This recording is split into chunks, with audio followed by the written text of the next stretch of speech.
Yo, what is up, everybody? Chris here from Fake Sports News, back at it again with another video. Happy New Year to everybody out there who's celebrating on the western side of the world. And to all my eastern friends, I'll be talking to you pretty soon about the Lunar New Year. So, shout out to everybody who is in 2023 with us. Welcome to the new year. Happy that you made it. Happy to see you back on the channel, patronizing as usual.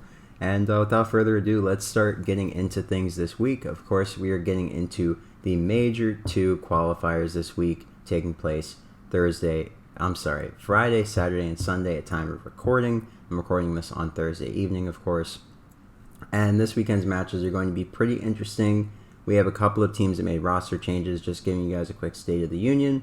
Of course, we had the London Royal Ravens bringing in Scraps for Paul X, and Scraps is getting his first reps in the CDL since he played for Paris back in Cold War. That was the last we saw of him. And then, of course, we thought the Seattle Surge was getting rid of Pred for possibly Dashy, but we weren't sure who he was going to pick up. Wardy was another player whose name was in the mix, but as it stands now, Optic Texas ended up picking up Hugh from the LA Guerillas, and the LA Guerillas, ended up bringing 3 players from their academy up to the main roster, that of course being Exceed, Joe Deceives, and Adam Assault. And did anybody else make roster changes? No, that was it. So Optic, London, and of course LAG. There are more teams that I think will make roster changes after Major 2, but that's another topic for like 3 weeks from now. So back to brass tacks. Let's do the pick'ems pretty quickly. Honestly, based on the way that London has been performing in scrims, I don't have any data on them as it stands right now. I don't have anything in my spreadsheet. I haven't heard anything about them. I'm not sure how their practice is going. They just got Scraps into the mix, of course, and, we're all coming off of Christmas break, most of us, so a lot of the teams are not really super practiced yet, and I think, obviously, as these matches kick off, teams will be practicing more, but Optic literally just finalized their team Tuesday, maybe? But yeah, so not a lot of practice has been going down for some of these teams, but a lot of them have been practicing. So with that in mind, enough dribbling and drabbling on. Toronto's been looking absolutely phenomenal in practice, so I'll say a 3-1 in their favor. I think London take a respawn or the S&D, one of the two, but I think Toronto gets a really decisive win to kick off stage 2. In our next matchup, we of course have our double point matchup. This is a marquee matchup for Friday. I'm pretty sure it's the marquee matchup. And we will see the Minnesota Rokkr taking on the Boston Breach. And of course, we last saw both of these teams in pretty bad form. The Rokkr just had a rough LAN event. And of course, the Boston Breach were dealing with a player in Awakening who was sick. So that's just chalked, right? It's not a real performance for them. So looking at this matchup, it's going to be pretty difficult to predict. But I think the slang on Boston is really strong, and I think that their cohesion is really good. Rokkr, I feel like, probably made a lot of leaps during the little break that we had over Christmas and New Year's and all that, the holiday break. But as it stands, I just liked what I was seeing from Boston a little bit more than I've liked what I've seen from Minnesota in matches. So with that in mind, I think I'm going to go Game 5 Boston. I think Boston Ice is up here. I think they beat the Minnesota Rokkr in Game 5. I'm not sure how this goes, but I do heavily lean in favor of Boston, just given how cohesive their slang is, and just given how good they've looked. They look very comfortable as a team, so I think they'll win this series. In our last matchup of the Friday matches, we will, of course, have the Seattle Surge taking on the LA Legion, the Las Vegas Legion, the LV Legion, and personally, I see the Surge walking away with this one. Even though Pred recently had some turmoil, is he leaving the team, is he staying? I think this team, they are such professionals. These guys are also stoic. I think that it won't really make a difference to them, and I think they walk away with this series 3-2. I think the Vegas Legion are a really good team, and they push them to a Game 5, but I think Seattle clutch up in Game 5, and I think Pred and Sib probably go crazy and win the Game 5 for them. So that means on our Saturday time slot, we of course kick things off with the LA Guerillas taking on the Florida Mutineers. Some of you guys may be calling this a battle of the mid, but honestly, I am excited for this matchup. I want to see how the LA Guerillas play with Arcides, Assault, Joe Deceives, and of course Exceed. I'm really curious to see how that sub-duo of Deceives and Exceed do. In addition to Assault and Arcides, I'm curious to see if two veteran pros like Assault and Arcees are able to coexist at this stage in the CDL, playing with two cracked up-and-coming players like Exceed and, of course, Joe Deceives, who made his name in Vanguard Ranked. So you can't get more rookie than making your name in Vanguard Ranked play and getting picked up, of course, the following year. So with that in mind, I think the LA Guerillas will come out hot. I've heard that they've been looking pretty decent in scrims given how new this team is. They almost beat Faze. They played them very tight. So with that in mind, I think the Mutineers will put up a very valiant effort. They are a good team in my mind. But I do think this goes to the LA Guerillas in 5. I think that these players, Joe Deceives, Exotic. Joe Deceives, I was thinking of Joe Exotic. Joe Deceives, Exceed, and Assault. I think these 3 guys are what this LA Guerillas system really needed to flourish. I feel like all the players on that team are very cohesive in the way that they play together. And Arcees is a player that really thrives on cohesive, fast-paced teams. So I think this team will have some success this weekend.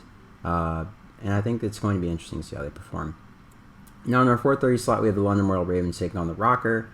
And I feel like this is going to be much closer than people are expecting just because the Ravens, I feel like, will make a lot of improvements, adding scraps into the mix. And Rokkr is a team that's unconvincing, right, in terms of their overall performances, their cohesion, etc., etc. So with that in mind, I'm going to back Rokkr, but I have some hesitation.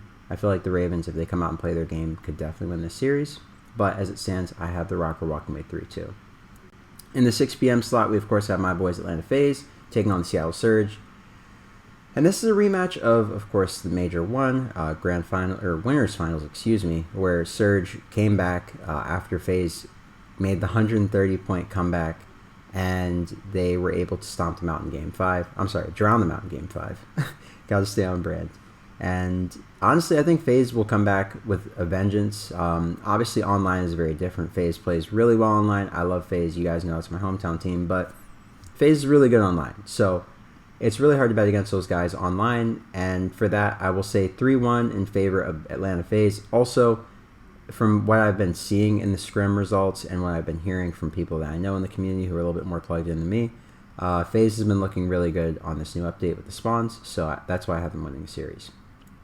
And in our last matchup of the day, we have the New York Subliners, our defending Major 1 champions, taking on the LA Thieves. And honestly, I think the New York Subliners make a statement in this series. I think they beat the Thieves 3-1. I really do. I think the new spawn update favors teams like the Subliners, teams like, obviously, Faze, teams like the Ravens, who have really aggressive sub-duos like Asim and Nasty. I think this update favors them a lot. Tiny Terrors, of course, goes without being said. Mac and Pred, of course. Mac's a little bit slower, but Pred is just so fast, doesn't matter. And then on the subliners, you of course have Hydra and Kismet. It's just hard to see a world where that sub duo does not perfectly counter. I guess, is Kenny a sub now? Yeah, he's a sub now, I think. Or flex-ish sub? I don't know what role Ken plays at this point, but I'm pretty sure he's on the sub, Draws on the flex.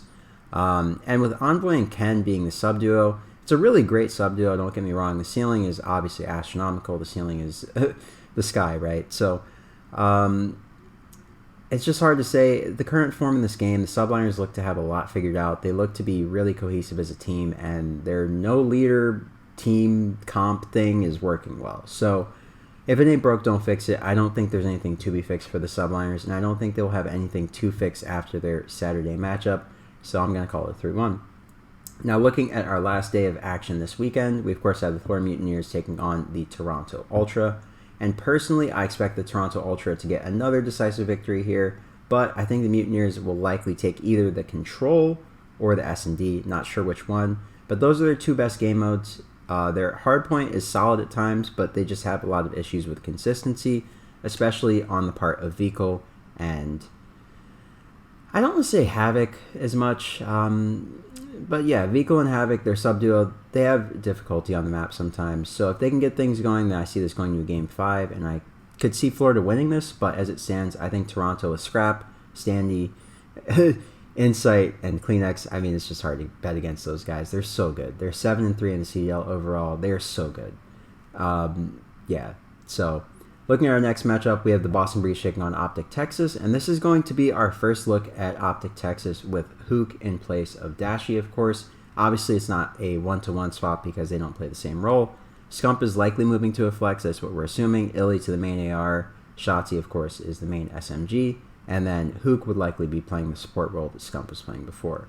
So, with that in mind, I think Optic Texas, based on the way that they've been performing in scrims, I've been hearing that Hook is looking to be one of the best SMGs in this game. It seems like he's having a resurgence. It's almost like Cold War Hook is coming back.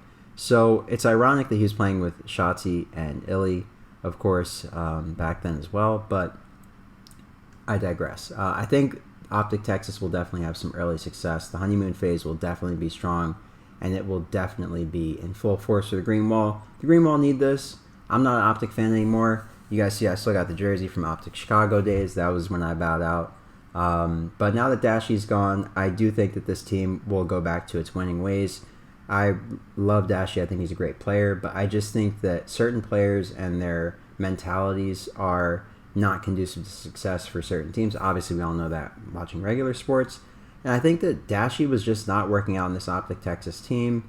Not sure what the issue was, because obviously I'm not a part of the team, but clearly something is wrong based on the performances and the expectations that we all had. So this change was needed, and I think this change will prove very positive for Optic Texas. So I have them walking away with the series against the Breach in a 3-2 fashion. I think this is the heartbreaking Game 5 that the Green Wall all needs to be re-energized, reactivated, and, of course, respected properly. No, I'm kidding.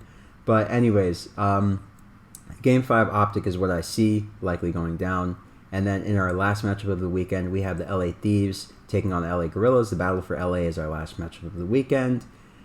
And I think Octane is going to farm some more Guerillas points, ladies and gentlemen. I think he's going to be saying, yum, yum, yum, delicious Guerillas points. Once again, we meet again. No way I'm getting more free Guerillas points. This is not real. This is a simulation, ladies and gentlemen. I'm joking. But anyways, I think that's how it ends. I think the Thieves walk away with a 3-2 over the Guerillas, and I think that's how the weekend ends. So yeah, guys, of course, you can see everything that I'm thinking on the screen right here. I'm thinking Ultra 3-1 over Ravens on Friday. Breach 3-2 over Rokkr on Friday, and Seattle Surge 3-2 over Legion to close things out on Friday. I'm thinking LA Guerillas 3-2 over Mutineers, Minnesota Rokkr 3-2 over the London Royal Ravens, Faze 3-1 over the Seattle Surge, New York Subliners 3-1 over the Los Angeles Thieves, 3-1 Toronto Ultra over the Florida Mutineers starting off our Sunday matches, 3-2 for the Green Wall over the Boston Breach in our second matchup of Sunday. And in our last matchup of our Sunday matches, the Battle of LA, I think, goes the way of the LA Thieves in a 3-2 fashion. So yeah, guys, that'll just about wrap it up for me. I hope you guys all enjoyed Major 1, all the twists, the turns, the craziness. New York Subliners making the run that no one expected them to make from losers, winning the whole tournament. Faze getting bowed out in third place was interesting, right? So yeah, I mean, it was a great tournament. This is going to be a great week of CDL action. I'm really excited to see how the spawns influence the game now. And yeah, hope you guys enjoy all the COD today. Hope you have a great morning, noon, or night wherever you may be on this beautiful planet. And I'll catch you guys in the next video. Once again, this is Chris from Fake Sports News. And don't forget to like, comment, and subscribe to the channel if you're brand new. And I'll catch you guys on the next video sometime next week. Be sure to be on the lookout for YouTube Shorts, TikTok, Instagram Reels, all that jazz. And yeah, I'll catch you guys on the next video. Once again, this is Chris from Fake Sports News, and I'm signing off. Peace out, everybody.